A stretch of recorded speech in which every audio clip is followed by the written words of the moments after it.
Trip Zero here for another drive time. Today I want to talk about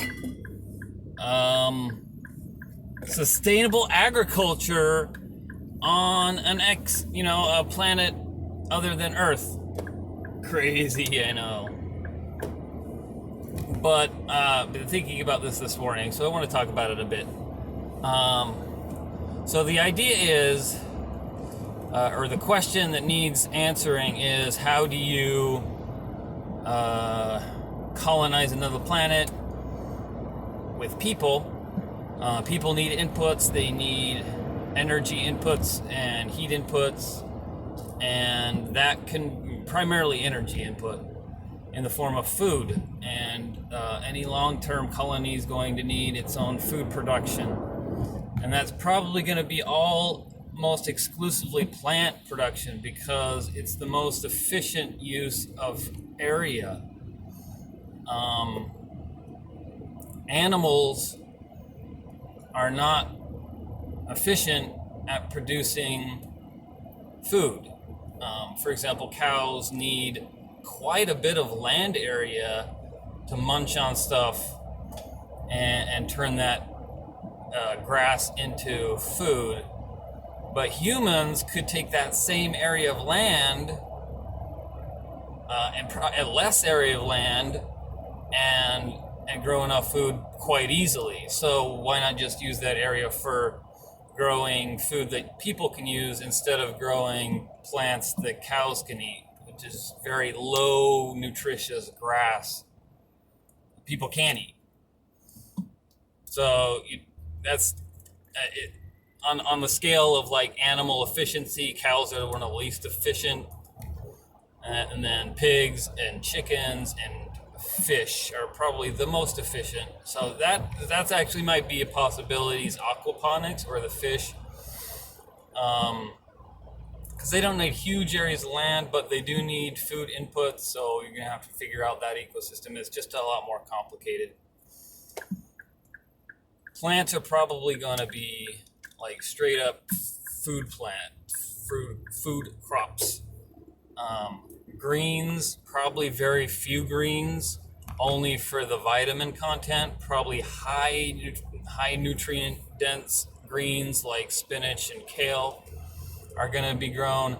High energy crops like cereals, grains, wheat, rice, corn. But the Martian was right.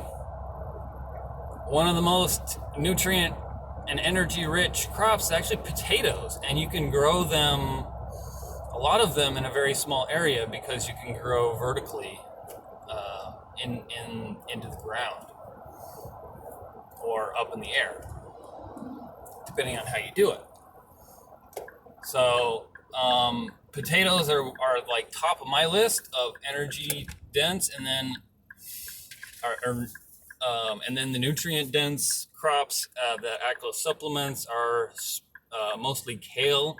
Spinach has the problem of iron. It actually has a bit more iron than other greens. Probably one of the most iron rich, but it's in a form that it can't be used. And actually, some of the chemicals, and I forget which chemical it is, in spinach actually reduces the amount of iron in your body. So it actually has a reversing type effect. So this is all in like vegan literature, right? You can find it's a big deal on how to survive on plants if you're a vegan, because you don't have the really energy dense meats and the nutrient dense meats that from animal products that everybody else tends to eat. So you've got to be a lot more cautious. Now, B12 is another issue we could get into.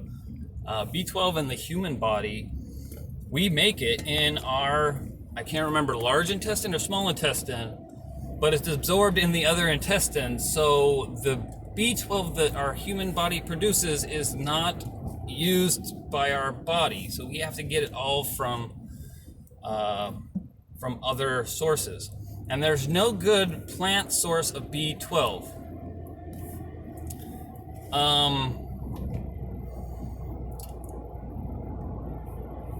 One solution might be to recycle B12 in the form of human milk. That's probably not going to happen, except for babies because of social stigmas, but that is one potential solution.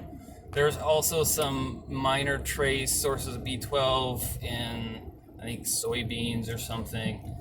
So that's going to be a problem. Maybe supplementation. You don't need a lot of B12. We'll ship some Rockstar to whatever planet you're on.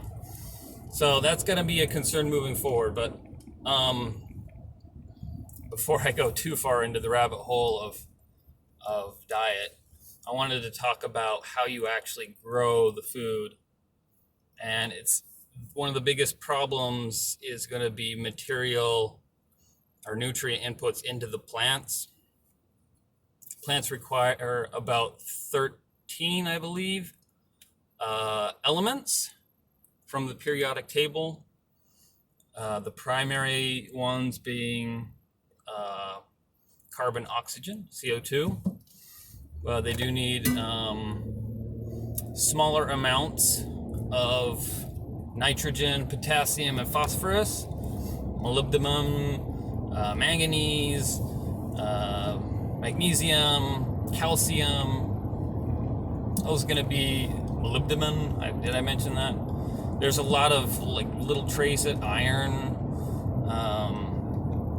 that you're going to need, but I would say top 5 is going to be magnesium, calcium, and the PKN, and nitrogen, phosphorus, and potassium. Those are going to be the most important. Nitrogen is going to probably be the hardest to come by on Earth. Back in the day, we used to mine it from saltpeter. The big saltpeter mines in South America, that's potassium nitrate. But now, those mines started to go dry, and now we just fix it from the air, which is 70% nitrogen.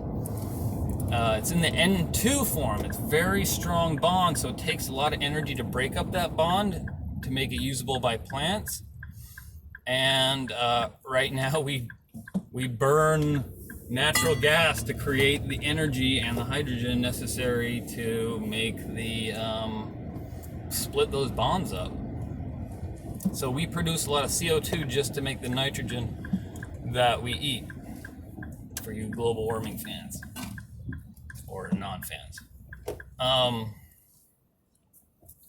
So nitrogen is going to be a problem.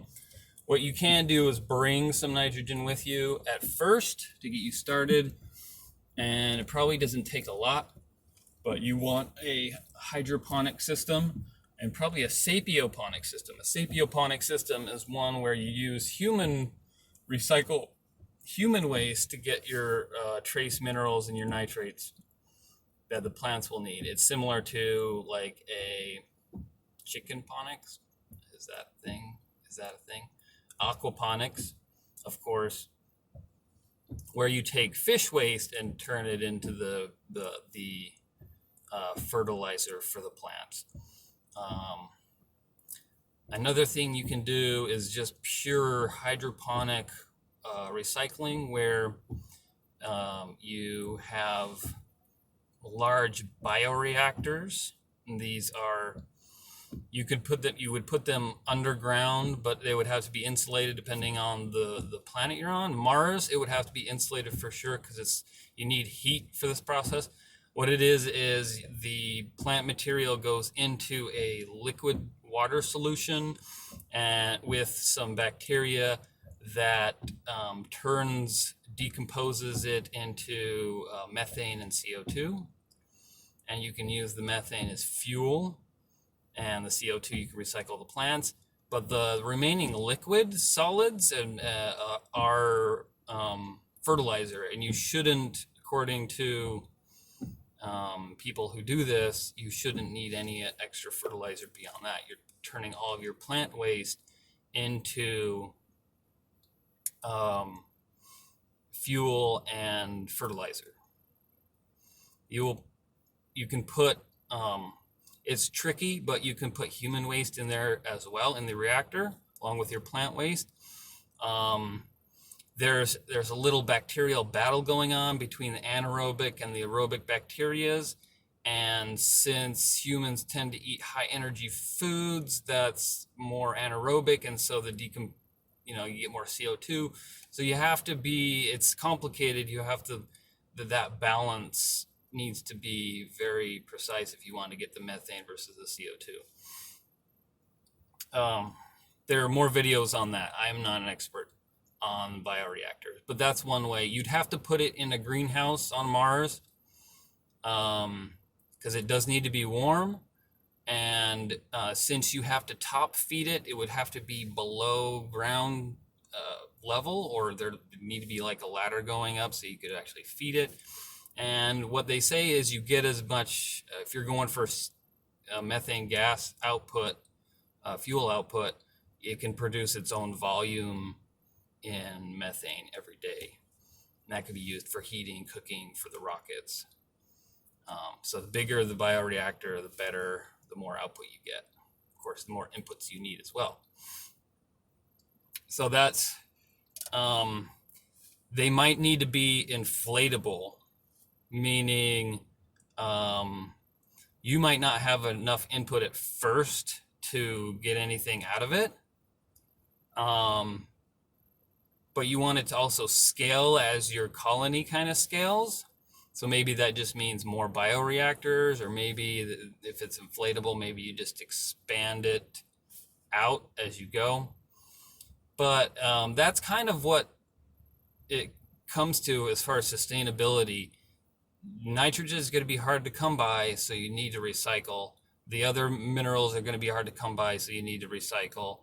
Until you get a mining operation going, and factories and facilities and infrastructure where you can take the mineral inputs and actually get what you want out of them, you're going to need to recycle. And expansion is going to depend on inputs from probably from Earth at very first, until that infrastructure gets built up. All right, that was my little thought for the morning. Have a great one. Trip Zero out.